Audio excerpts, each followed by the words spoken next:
Hello students, हम pronoun का topic पढ़ रहे थे। प्रोनाउन जिसके अंदर अपन ने पर्सनल प्रोनाउन कंप्लीट कर लिया,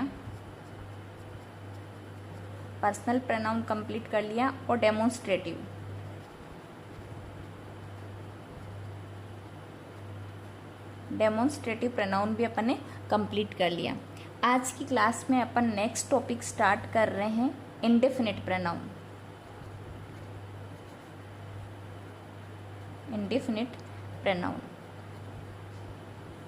इंडेफिनिट प्रोनाउन में अपन जिस भी ऑब्जेक्ट की बात करते हैं, हो सकता है हमें उसके बारे में जानकारी हो और हो सकता है हम उसके बारे में कोई भी डिटेल या स्पेसिफिक इंफॉर्मेशन नहीं जानते हो। जैसे कि अगर मैं बोलूँ someone has stolen my purse, ठीक है। तो मैंने यहाँ पे भी लिखा है समवन, किसी ने मेरा पर्स चुराया, ठीक है। तो हो सकता है कि जिसने चुराया मैंने उसे देखा हो, या फिर जैसे कि मान लो कि अपन क्लासरूम में बैठे हैं और मुझे पता है कि इस स्टूडेंट ने चुराया, लेकिन मैं उसका नेम जो है वो अनाउंस नहीं कर रही हूँ और मेरी इतना ही बताया है वहाँ पे, ये इन्फॉर्मेशन दी है कि किसी ने मेरा पर्स चुराया, ठीक है। तो इस इंडेफिनिट प्रोनाउन के बारे में हम ये कह सकते हैं कि जो भी पर्सन जिसकी हम बात कर रहे हैं, जिस ऑब्जेक्ट की हम बात कर रहे हैं, उसके बारे में हमें डिटेल इन्फॉर्मेशन हो भी सकती है और ज़रूरी नहीं कि इसके बारे में अपने को इन्फॉर्मेशन हो। तो ये प्रोनाउन आपके इंडेफिनिट प्रोनाउन कहलाते हैं, ठीक है। इसके अंदर जो भी प्रोनाउन आते हैं उनकी लिस्ट एक बार देख लीजिए। जैसे बड़ी वाले सारे आ जाएंगे, एवरी, सम, एनी और नो। इनके आगे बड़ी लग जाएगा, एवरीबडी, समबडी, एनीबडी या नोबडी, ठीक है। या वन वाले सारे आ जाएंगे, जैसे अपन बात करें एवरीवन, समवन, एनीवन या नो वन या नन अपन बोल सकते हैं, ठीक है। ये तो लिविंग के लिए या ह्यूमन के लिए यूज किए जाते हैं। इसके अलावा अपन थिंग्स के लिए या एनिमल्स के लिए या नॉन लिविंग के लिए यूज करते हैं, ठीक है। तो अपन इनमें से थिंग वाले यूज करते हैं। थिंग वाले कैसे? जैसे एवरीथिंग, समथिंग, एनीथिंग और नथिंग। अब इनमें से बड़ी और वन वाले में से आपके पास स्टार्टिंग या सेंटेंस के क्लोज में कोई भी वर्ड आया हुआ है, डे टाइम, नेक्स्ट टाइम, जब आप प्रोनाउन का यूज करते हैं, रिप्लेसिंग वर्ड का यूज करते हैं, तो आप यहाँ पे ही या सी प्रोनाउन के अकॉर्डिंग चलेंगे। क्योंकि जब सब्जेक्ट वर्ब का आप टॉपिक पढ़ेंगे तो आपको देखने में पता चलेगा कि जब ये वर्ड आते हैं ये हमेशा सिंगुलर काउंट होंगे, ठीक है, सिंगुलर काउंट होंगे। जैसे नीचे वाले भी देख लीजिए, थिंग है, समथिंग है, एनीथिंग है, नथिंग है, ये भी एज ए सिंगुलर काउंट होंगे। तो या तो आप मैस्कुलाइन को शो कर रहे हैं तो आप ही का यूज करेंगे, एंड फेमिनाइन को यूज कर रहे हैं तो आप सी का यूज करेंगे। अगर आपको जेंडर क्लियर पता नहीं है तो आपको प्रायोरिटी ही को ही देनी है, बट वो डिपेंड करता है। जैसे एरर का क्वेश्चन है तो सामने वाले ने सी दे रखा है या ही दे रखा है, ठीक है। अब इन्हीं के अकॉर्डिंग केस चलेंगे। जैसे आपको नेक्स्ट क्लोज में अगर सब्जेक्टिव केस लेना है तो ही का सब्जेक्टिव केस ही हो जाएगा, इसका ऑब्जेक्टिव केस लेना है तो इसका ऑब्जेक्टिव केस हिम हो जाएगा, इसका एडजेक्टिव पॉजिटिव केस लेना है तो बन जाएगा हीज, रिफ्लेक्सिव केस लेना है तो क्या बन जाएगा? हिमसेल्फ। ऐसे ही आपके सी के बन जाएंगे हर, हरसेल्फ, ठीक है। लेकिन मैंने बताया अगर जेंडर फिक्स नहीं है तो आपको प्रायोरिटी ही के अकॉर्डिंग ही देनी है। अब थिंग वाले अगर हैं और नेक्स्ट क्लोज में आपको प्रोनाउन यूज करना है, आप तो इंडेफिनिट प्रोनाउन के लिए जो आप रिप्लेसिंग प्रोनाउन यूज करते हैं, ठीक है, वो आपके चलेंगे इट के अकॉर्डिंग। इट, तो इट केस में चलेंगे, इट आपका सब्जेक्टिव केस हो जाएगा, इट ही इसका ऑब्जेक्टिव केस होते हैं, इट्स इसका एडजेक्टिव केस बन जाता है, एडजेक्टिव पॉजिटिव, और इटसेल्फ इसका एम्फेटिक या रिफ्लेक्सिव बन जाता है। रिफ्लेक्सिव प्रोनाउन या एम्फेटिक प्रोनाउन। एग्जाम्पल देखिए कैसे। एग्जाम में क्वेश्चन ऐसे आते हैं, जैसे सपोज करो ये लिखा हुआ है आई हैव हेल्प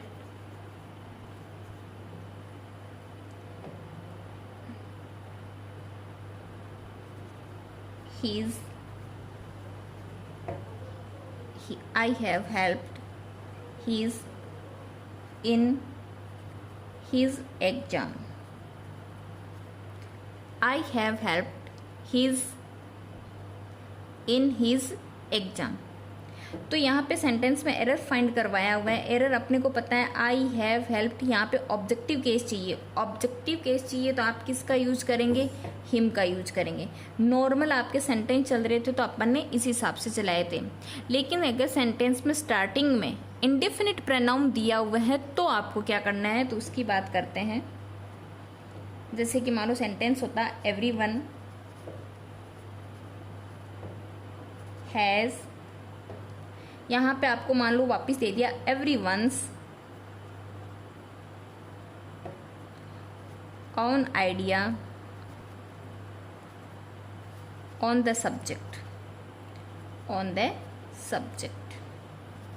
ठीक है, अब अपने पास ऑलरेडी एवरीवन वर्ड यूज किया हुआ है। ठीक है, अपने को इंडेफिनिट प्रोनाउन यूज करना है। ये इंडेफिनिट प्रोनाउन है, इसके लिए आप रिप्लेसिंग वर्ड यूज करेंगे। तो मैंने कहा नेक्स्ट टाइम इनके लिए, नेक्स्ट टाइम इनके लिए ही या सी के अकॉर्डिंग चलेंगे। ठीक है, ही या सी के, अगर आपके पास जेंडर क्लियर नहीं है तो आप सिर्फ ही को प्रायोरिटी देंगे। तो यहाँ पे क्या आएगा, देखो मैंने नेक्स्ट टाइम वापस एवरीवन्स लिखा है। एवरीवन्स मतलब एडजेक्टिव केस मैंने लगाया है, एडजेक्टिव पॉजिटिव केस लगाया है। तो एडजेक्टिव पॉजिटिव केस लगाना है तो आपने कोई क्या यूज करना है, हीज यूज करना है। तो यहाँ पे क्या आएगा, everyone has his own idea on the subject. और सामने वाला आपको एरर में क्वेश्चन में क्या देगा, इसी के एवरीवन्स लगा के देगा। तो यहाँ पे सेम रिपीट नहीं होगा, रिपीटेशन को अपने को अवॉइड करना है। तो मैंने ये कहा अगर ये मिल रहे हैं तो इनकी रिपीटेशन को अवॉइड करने के लिए आप ही केस के अकॉर्डिंग या सी केस के अकॉर्डिंग चलेंगे। अगर आपके सामने जेंडर क्लियर नहीं है तो आप ही केस के अकॉर्डिंग ही चलेंगे। अगर इनमें से आपको थिंग वाले में मिल रहा है तो इनकी रिपीटेशन को अवॉइड करने के लिए आप इट केस के अकॉर्डिंग चलेंगे नेक्स्ट टाइम। ठीक है, नेक्स्ट एग्जाम्पल देखिए। नेक्स्ट एग्जाम्पल देखिए,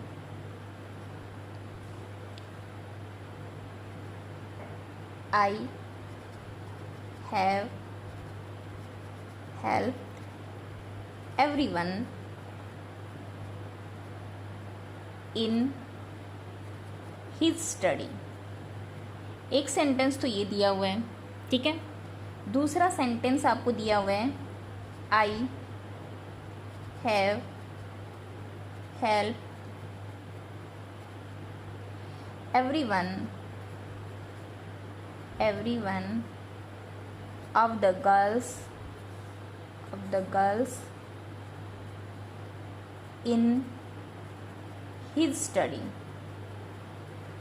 देखो दो सेंटेंस दिए गए हैं। मैंने अभी आपको लास्ट में बोला कि अगर आपके सामने जेंडर क्लियर नहीं है तो आप ही केस के अकॉर्डिंग चलेंगे। तो ऊपर वाले सेंटेंस में देखिए एवरीवन आया हुआ है, तो नेक्स्ट टाइम अपने को एवरीवन नहीं लगाना है, तो ही या सी के अकॉर्डिंग चलेंगे। यहाँ पे एडजेक्टिव केस लगाना, तो अपन ने ही के अकॉर्डिंग यहाँ पे एडजेक्टिव केस हीज यूज कर लिया, इन हिज स्टडी। क्योंकि जेंडर अपने को नहीं पता है कि सहायता किसकी की, क्लियर जेंडर नहीं पता है अपने को। लेकिन नीचे देखिए I have helped everyone of the girls, यहाँ पे अपने को पता है कि लड़कियों में प्रत्येक की। ठीक है, लड़कियों में, तो अपने को जेंडर पता चल गया है कि ये फीमेल की बात कर रहा है, और फीमेल की बात कर रहा है तो अब अपने को हिज यूज़ नहीं करना है, यहाँ पे क्या यूज़ करना है, हर यूज़ करना है। ठीक है, और जेंडर क्लियर नहीं है तो आपको मैस्कुलाइन के अकॉर्डिंग चलना है, ही प्रोनाउन के अकॉर्डिंग चलना है। इसके अलावा एरर देगा तो यहाँ पे आपको एवरी वंस दे देगा, यहाँ पे भी एवरी वंस दे देगा, तो वो भी आपका इनकरेक्ट है क्योंकि रिपीटेशन को अवॉइड करने हैं आपको।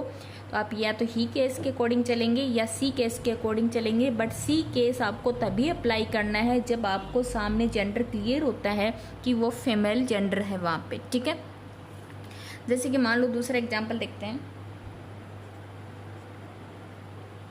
Everybody should love, everybody should love. अब आपको यहाँ पे दे दिया एवरीवन्स कंट्री। ठीक है, यहाँ पे मैंने कहा रिपीटेशन को आपको अवॉइड करना है, तो एवरीवन्स नहीं आएगा यहाँ पे, या तो क्या आएगा हीज कंट्री आएगा, या क्या आएगा हर कंट्री आएगा। ठीक है, हीज कंट्री आएगा या हर कंट्री आएगा। यहाँ पे दोनों अप्लीकेबल कर सकते हैं। क्यों कर सकते हैं? क्योंकि कंट्री में आपको पता है कि फीमेल एंड मेल दोनों जेंडर मिलेंगे, और हर एक पर्सन को अपनी कंट्री का क्या करना है, कंट्री से लव करना है। ठीक है, वहाँ पे अपने कहा है कि कंट्री में जितने भी लोग हैं, तो कंट्री में सेल्फ अंडरस्टूड है कि वहाँ पे मेल भी रहेंगे एंड फीमेल भी रहेंगी। लेकिन यहाँ अपने को नहीं पता है कि जो स्टडी कर रहे थे वो मेल थे या फीमेल थे, तो अपने को हिज का ही यूज़ करना पड़ा। लेकिन यहाँ पे कॉमन सेंस का यूज़ करके अपने को पता है कि यहाँ मेल एंड फीमेल दोनों हैं, तो या तो ओब्लिक लगा के आप लिखिए हिज और हर, या हर दिया हुआ है तो भी करेक्ट है और हिज दिया हुआ है तो भी आपका क्या है, करेक्ट है। लेकिन यही सेंटेंस अगर ऐसे होता, everything has everything's on limits. अब एवरीथिंग के अकॉर्डिंग चल रहे हैं, नॉन लिविंग के अकॉर्डिंग चल रहे हैं, तो यहाँ पे भी सेम ही है, आपको रिपीटेशन नहीं करनी है। और मैंने अभी बताया कि जो थिंग वाले प्रोनाउन है वहाँ पे आपको इट केस के अकॉर्डिंग चलना है, तो यहाँ पे क्या आएगा, everything has its on limits. ठीक है, लेकिन यही क्वेश्चन, पहली बात तो ये है कि इनको आपको सिंगुलर मान के चलना है, इसलिए अपन ने ही, सी और इट लिए हैं, कहीं भी दे नहीं लिया। बट यही क्वेश्चन अगर टैग क्वेश्चन देता है, आपसे टैग क्वेश्चन में एरर फाइंड करवाता है,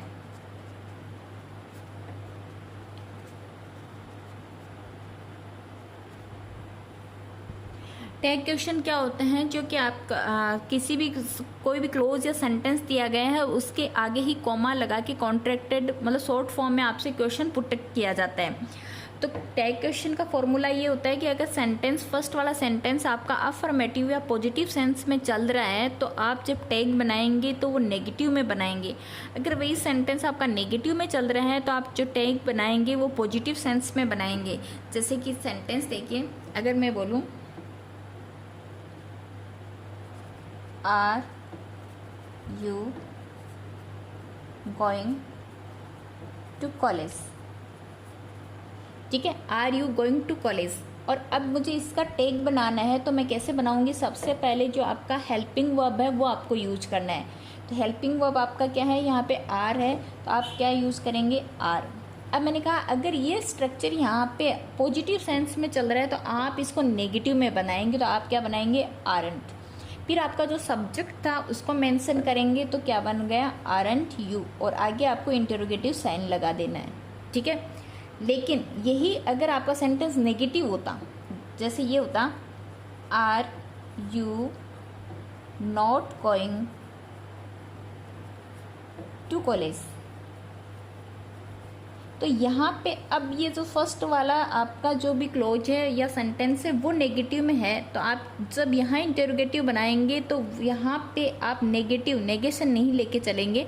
कैसे, इसको कैसे बनाएंगे, वही आपको यूज़ करना है, हेल्पिंग वर्ब आर, फिर नोट, क्योंकि यहाँ पे है तो अब आपको नेगेटिव नहीं यूज़ करना है, तो आप सीधा आपका जो सब्जेक्ट है उसको यूज़ करेंगे, आर यू। तो जस्ट ऑपोजिट होता है, अगर ये नेगेटिव है तो आपको यहाँ सॉरी ये नेगेटिव नहीं है, अफर्मेटिव सेंस में है, तो आपको नेगेशन यहाँ यूज करना है। अगर ये नेगेटिव है ऑलरेडी, तो आपको नेक्स्ट वाले में नेगेशन यूज नहीं करना है, आपको नोट को अवॉइड करना है। इस हिसाब से आपके टैग बनते हैं।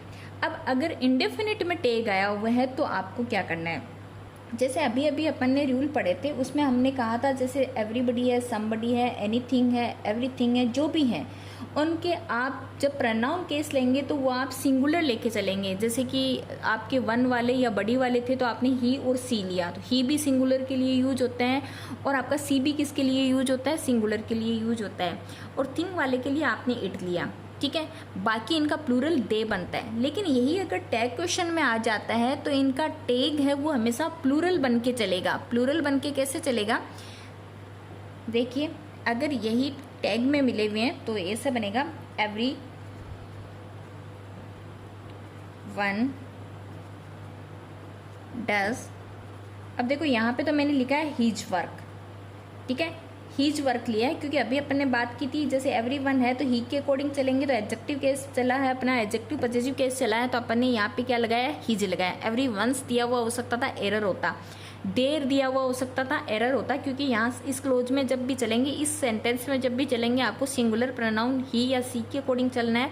जेंडर क्लियर नहीं है तो ही के अकॉर्डिंग ही चलना है, ठीक है। वर्क। अब इसका अगर आपको टैग बनाना है तो मैं ये बोल रही हूँ इसको टैग में प्लूरल मान के चलना है। टैग में आप इसको क्या मान के चलेंगे, प्लूरल मान के चलेंगे। तो इसका टैग कैसे बनेगा, जैसे यहाँ पे डज है तो मान लो यही हेल्पिंग वर्ब यूज करनी है आपको, ये मान लो आपने यूज कर लिया डज। अब आपको क्या यूज करना है, ये आपका अफर्मेटिव में था तो आपको नेगेटिव यूज करना है, तो ये लो नोट। फिर मैंने कहा इसको आपको प्लूरल मान के चलना है, तो ही और सी का प्लूरल क्या बनता है, दे। ये लो दे। अब देखो पहले मैंने इस सिंगुलर के अकॉर्डिंग डज लगा रखा था, लेकिन यहाँ पे तो दे है, तो ये जो हेल्पिंग वर्ब है वो इसके अकॉर्डिंग चलेगी। तो दे के अकॉर्डिंग क्या लगती है, डू लगती है। डज नहीं लग के क्या लगेगी, डू लगेगी। तो रियल में इसका टैग क्या बनेगा, डोंट दे। और फिर आगे क्या बन जाएगा, इंटेरोगेटिव साइन बन जाएगा। इस नोट और जिस हेल्पिंग वर्ब को आपको कॉन्ट्रैक्टेड करना है, साथ में जोड़ के लिखना है, तो ये क्या बन जाएगा, डोंट दे। यहाँ पे डू क्यों आया, क्योंकि अपन ने इसको प्लूरल मान के चला है, तो यहाँ पे क्या हो गया, डोंट हो गया। यहाँ पे अपन इसको सिंगुलर मान के चल रहे थे, तो यहाँ पे क्या आया, डज। तो इनके लिए आपको यही याद रखना है, एक तो कि जब आपके इंडेफिनिट प्रोनाउन हैं तो उसी क्लोज में अगर आप चल रहे हैं नॉर्मल सेंस में, तो इनको हमेशा सिंगुलर वर्ब रिसीव करेंगे, और उनके जो केस चलेंगे प्रोनाउन के वो भी सिंगुलर चलेंगे। लेकिन यही इंडेफिनिट प्रोनाउन अगर टैग में आ जाते हैं तो वो प्लूरल मान के चलेंगे, ठीक है। जैसे कि दूसरा सेंटेंस देख लीजिए, somebody knocked at the door,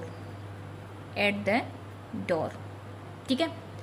somebody knocked at the door। अब आपका ये पास सिंपल अफर्मेटिव सेंटेंस में है, तो आपको पता है सीधा अफर्मेटिव में आता है तो V2 आती है। लेकिन अब अपन टैग बनाएंगे, टैग में पास सिंपल जब इंटेरोगेटिव में जाएगा तो डिड प्लस V1 रिसीव करता है, तो आपका यहाँ टैग क्या बन जाएगा, डिड, ठीक है। अब नॉर्मली समबडी के लिए आप ही और सी का यूज करते हैं, लेकिन टैग में अपने को प्लूरल मान के चलना है, तो ही और सी का प्लूरल क्या बनता है, दे बनता है। और ये अफर्मेटिव है तो अपने को यहाँ पे क्या लगाना है, नेगेटिव बनाना है, तो क्या हो गया, डिडंट दे, डिडंट दे। और आगे आप क्या बना देंगे, इंटेरोगेटिव साइन बना देंगे, ठीक है। इस हिसाब से आपको लेके चलना है।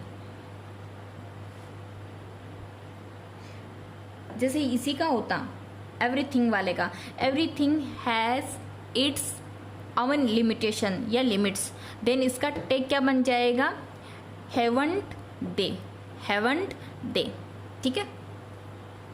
जैसे इसका बना रही हूं मैं वापस, एवरीथिंग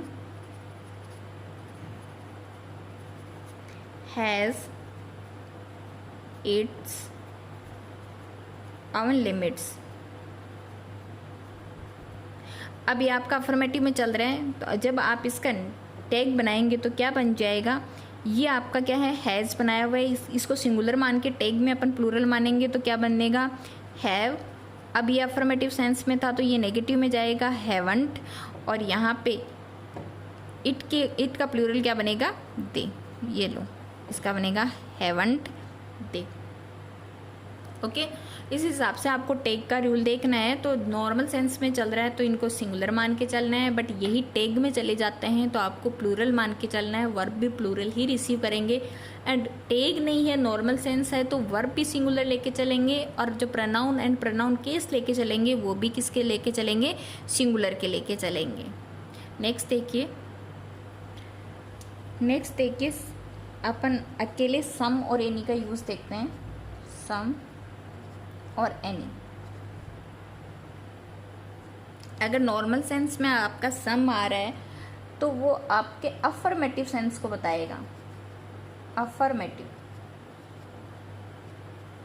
और जो आपका एनी है वो सेंटेंस में इंटेरोगेटिव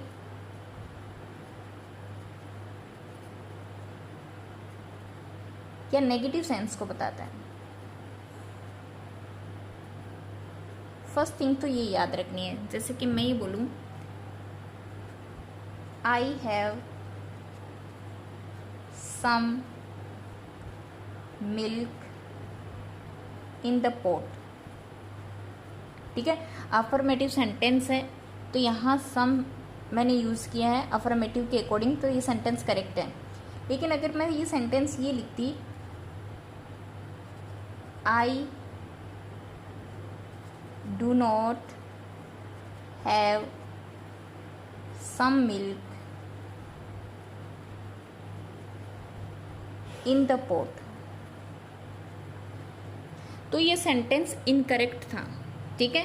क्यों? अभी मैंने कहा कि जो सम है वो अफर्मेटिव सेंस के लिए यूज होता है, जब सेंटेंस नेगेटिव या इंटेरोगेटिव है तो एनी का यूज होगा। तो इस सेंटेंस में क्या यूज होगा, आई do not have any milk, any milk, क्योंकि सेंटेंस क्या है, नेगेटिव है। यही अगर इंटेरोगेटिव होता तो क्या बनता, डू आई हैव, अगर इंटेरोगेटिव नेगेटिव है तो नोट ओ लग जाता, डू आई हैव, अगर सेंटेंस में सम दिया होता some milk in the pot, in the pot, तो यहाँ पे सेंटेंस में एरर था, क्योंकि अभी अब मैंने देखा है कि नेगेटिव स्ट्रक्चर में या इंटेरोगेटिव स्ट्रक्चर में सम का यूज़ नहीं होता है, तो दैट टाइम यहाँ पे भी क्या आता, एनी आता, ठीक है।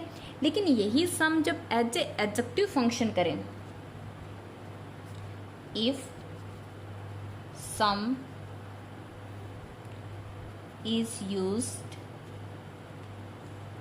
as a adjective, अगर वो एज एडजेक्टिव फंक्शन करता है, ठीक है, नॉर्मल, तो वो अफर्मेटिव, ओनली अफर्मेटिव सेंटेंस में अगर वो एडजेक्टिव फंक्शन करता है तो वो यूज होता है, ठीक है। इसके अलावा सम और एनी के अदर कुछ रूल देखने हैं आपको, जैसे कि मान लो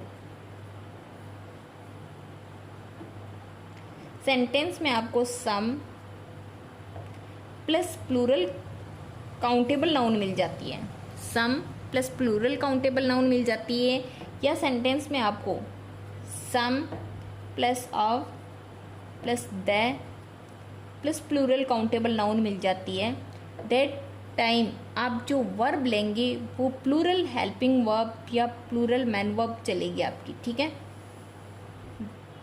जैसे प्रेजेंट सिंपल और पास्ट इंडेफिनिट, इनमें डायरेक्ट वर्ब यूज़ होती है, तो आप जो वर्ब यूज़ लेंगे वो आपकी क्या चलेगी, प्लूरल चलेगी। लेकिन यही सम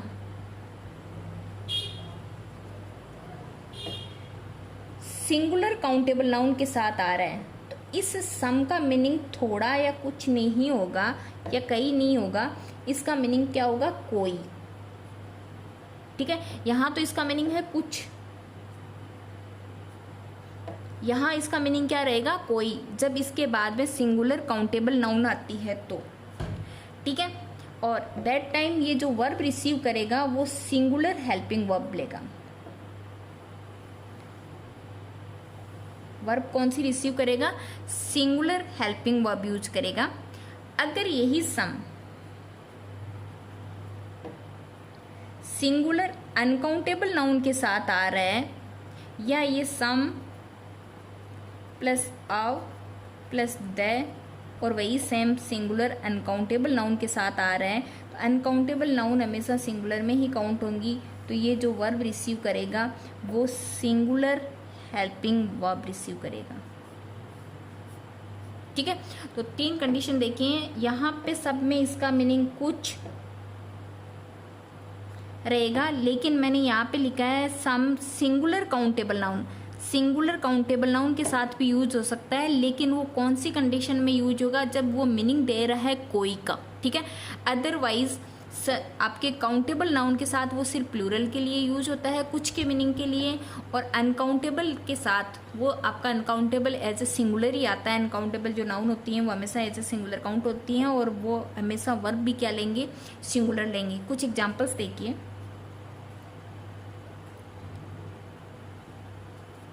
some of the girls, अब देखो मैंने ये लिखा है some of the girls, plural countable noun लिखा है।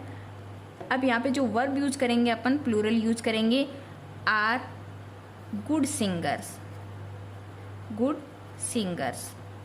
ठीक है, यहाँ पे इस दिया हुआ होता तो एरर होता है, क्योंकि रूल क्या कहता है, सम प्लस आउ प्लस प्लूरल काउंटेबल नाउन है, तो आप किसका यूज करेंगे, प्लूरल वर्ब का। जैसे सीधा भी हो सकता था sentence, some girls are good singers, some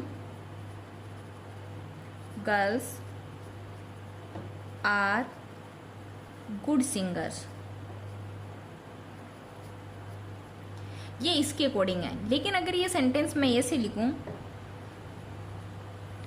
some girl met me yesterday who, yesterday है ये यहाँ पे, who was asking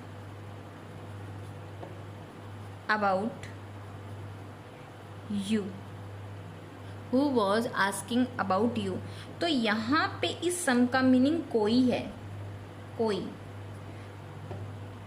कोई लड़की मुझे कल मिली जो तुम्हारे बारे में पूछ रही थी। और यहाँ पे ये जो सम है, इनके मीनिंग क्या है, कुछ है। Some of the girls are good singers, कि कुछ लड़कियां हैं जो अच्छी सिंगर्स हैं, कुछ गर्ल्स अच्छी सिंगर है। ठीक है, नेक्स्ट सेंटेंस देखिए अनकाउंटेबल का, some of the sugar, some of the sugar has been consumed. ये इसके अकॉर्डिंग मैंने यूज लिया है, सम ऑफ द शुगर। तो जो शुगर थी उसमें से कुछ शुगर थी या थोड़ी जो शुगर थी वो कंज्यूम कर ली गई। या फिर आप सीधा भी लिख सकते हैं, सम शुगर। आपको पता है जो अनकाउंटेबल नाउन या मटेरियल नाउन होते हैं उनके प्लूरल कभी भी नहीं बनते। ये भी एरर दे देता है कई बार, यहाँ पे शुगर्स बना के दे देता है, या यहाँ पे वर्ब है वो प्लूरल बना के दे देगा। लेकिन अपन ने जब नाउन पढ़ा था तो उस टाइम देखा था कि जो मटेरियल नाउन है वो हमेशा सिंगुलर वर्ब लेंगी, और इसके अलावा ये इनके प्लूरल भी नहीं बनते हैं। तो क्या बनेगा, some sugar has been consumed.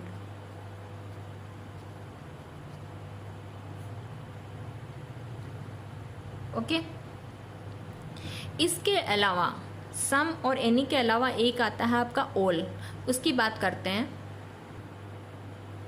All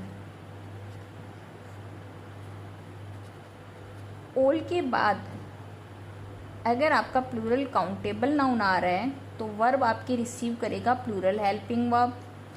अगर ये ऑल अपने बाद में सिंगुलर अनकाउंटेबल नाउन ले रहा है तो जो वर्ब आएगी वो सिंगुलर हेल्पिंग वर्ब आएगी। ठीक है, कैसे, जैसे मैं ये बोलूँ, ऑल द गर्ल्स या all girls were dancing well.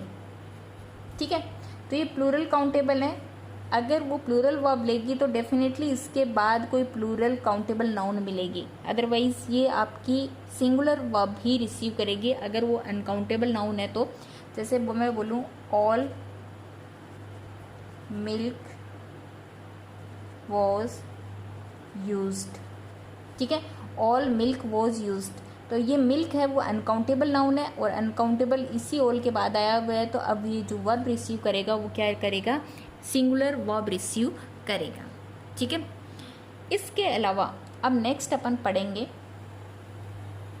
Relative pronoun.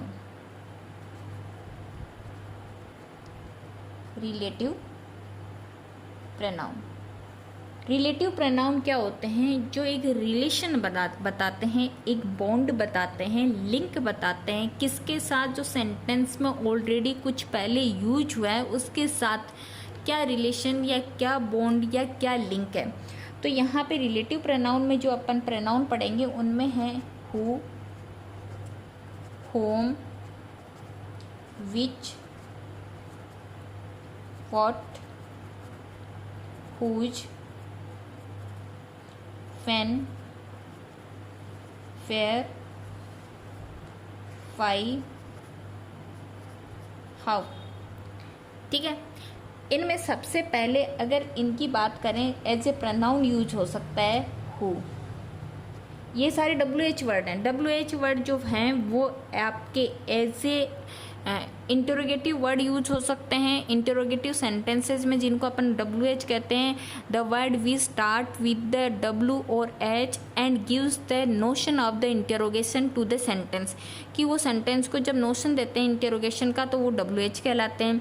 यही आपके सेंटेंस में कंजक्शन का भी काम कर सकते हैं, कनेक्टिंग वर्ड बन के आ सकते हैं, और यही आपके एज ए प्रोनाउन भी बन के आ सकते हैं। तो वो डिपेंड करता है कि ये सेंटेंस में कहाँ यूज हुए हैं और किसका फंक्शन कर रहे हैं। तो मैं बोल रही हूँ जो हु है वो इंटरोगेटिव वर्ड के साथ साथ और कंजक्शन के साथ साथ ये प्रोनाउन बन सकता है। और जब ये प्रोनाउन बनेगा तो ये सब्जेक्टिव केस का बनेगा, सब्जेक्टिव केस का प्रोनाउन बनेगा। होम अब प्रोनाउन बन सकता है, और जब ये प्रोनाउन बनेगा तो ये ऑब्जेक्टिव केस बनेगा। जैसे हम बोलते हैं आई मी, वैसे हु होम, आई मी माई, तो वैसे हु होम और आपका ये हुज, ठीक है। विच जो है आपका सेंटेंस में वो भी आपका प्रोनाउन बनेगा और ये एडजेक्टिव केस बनेगा, ठीक है। बट ये किसके लिए बनेगा, ये नॉन लिविंग या एनिमल, नॉन लिविंग या एनिमल के लिए जब रिलेटिव प्रोनाउन यूज कर रहे हैं तो आप किसको लेके चलेंगे, विच को। ह्यूमन के लिए आप यूज कर रहे हैं तो आप किसका सब्जेक्टिव केस तो क्या बन जाएगा, हु, और ऑब्जेक्टिव केस क्या बन जाएगा, होम। विच के दोनों केस ही आपके सब्जेक्टिव और ऑब्जेक्टिव विच ही रहेंगे, ठीक है। ये भी आपका प्रोनाउन बन सकता है और ये हमेशा एडजेक्टिव केस बनेगा, और ये जब भी रहेगा इसका यूज इंडिपेंडेंट रहेगा, ठीक है। हुज है वो आपका एडजेक्टिव केस बन के आएगा, एडजेक्टिव केस बन के आएगा, और किसके लिए, वही ह्यूमन के लिए, हु होम हुज, ठीक है। अब बात करते हैं व्हेन, वेयर, व्हाई और हाउ। ये भी तो WH वर्ड हैं, लेकिन ये सेंटेंस इंटरोगेटिव एडवर्बियल बन के आएंगे, इंटरोगेटिव एडवर्बियल बन के आते हैं, ठीक है। कैसे बन के आते हैं, क्या बन के आते हैं, इसकी बात करते हैं। तो सबसे पहले अपने को ये याद रखना है, हु सब्जेक्टिव केस होता है, हुम आपका ऑब्जेक्टिव, और हुज एडजेक्टिव केस रहेगा जब किसी लिविंग थिंग की या ह्यूमन की बात कर रहे हैं। विच जो है वो आपके नॉन लिविंग थिंग्स या एनिमल्स के लिए यूज होगा, और ये व्हेन, वेयर, व्हाई या हाउ है, जैसे ये टाइम, प्लेस, रीजन और मैनर बताते हैं, तो ये क्या बन के आएंगे, एडवर्बियल बन के आएंगे, ठीक है। कैसे, जैसे कुछ एग्जाम्पल देखिए। अगर मैं सेंटेंस लिखूं, वेयर डू यू लिव, अगर आपसे इस सेंटेंस का पार्ट ऑफ स्पीच पूछ लिया जाए, पार्ट ऑफ स्पीच यानी पार्ट ऑफ स्पीच 8 पार्ट होते हैं जो अपन पढ़ रहे हैं, नाउन, प्रोनाउन, नाउन अपन ने पढ़ लिया, प्रोनाउन अभी पढ़ रहे हैं, adjective, adverb, conjunction, preposition, interjection और वर्ब। ये आपसे पार्ट ऑफ स्पीच पूछ रहा है, ठीक है। तो इस सेंटेंस के अगर अपने को बताने हो तो ये जो वेयर है वो एडवर्बियल बनेगा, एडवर्बियल जो time, place, manner, reason, result, condition को बताता है, ठीक है। ये आपकी वर्ब बनेंगी, और ये आप क्या बनेगा, ये प्रोनाउन बनेगा, ठीक है। लेकिन अगर दूसरा एग्जाम्पल लेके देखते हैं, हु किल्ड रावण, इसका पार्ट ऑफ स्पीच पूछा जाए तो क्या बनेगा, इसका पार्ट ऑफ स्पीच बनेगा, ये प्रोनाउन बनेगा। और वैसे सेंटेंस में SVOC की बात करें तो ये सब्जेक्ट बनेगा, क्योंकि जैसे इसका आंसर दें तो क्या बनेगा, इसका आंसर बनेगा राम किल्ड रावण, ठीक है। ये आपका वर्ब हो गया, और ये आपका सेंटेंस में क्या है, नाउन है। और वैसे SVOC में पूछा जाए तो ये क्या बनेगा, ऑब्जेक्ट बनेगा, ठीक है। अब नेक्स्ट बात करते हैं रिलेटिव प्रोनाउन। कंजक्शन का भी वर्क कर सकता है, लेकिन जब कंजक्शन का वर्क करेगा तो इसके जस्ट बाद आपको सब्जेक्ट और वर्ब रहेगी, ठीक है। तो